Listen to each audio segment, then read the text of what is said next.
Bagamat naglabas na po ng decision ang pleb, ay hindi po ito na-execute immediately because si Lieutenant Colonel Abong ay nakapag-file po ng timely appeal before the Regional Appellate Board. So in-exercise po niya yung right niya to exhaust all legal remedies.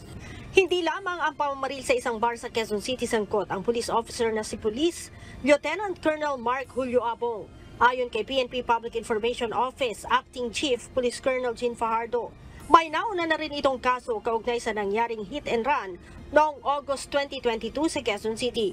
Sa katunayan, may inilabas ng dismissal from the service laban kay Abong ang People's Law Enforcement Board o PLEB sa administrative case itong grave misconduct, grave neglect of duty at conduct unbecoming of a police officer.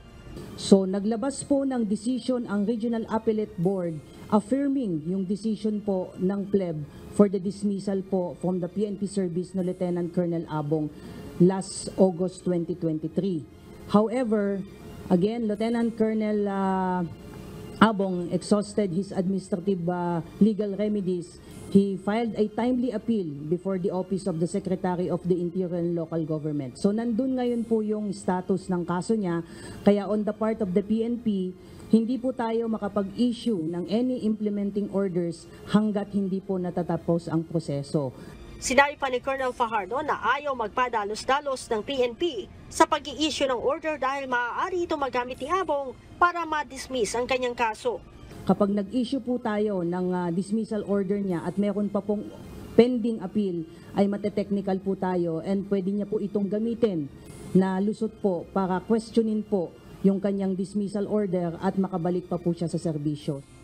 Kaugnay nito, ipinakakansela na rin ng Quezon City Police District ang lisensya ng baril ni Abong.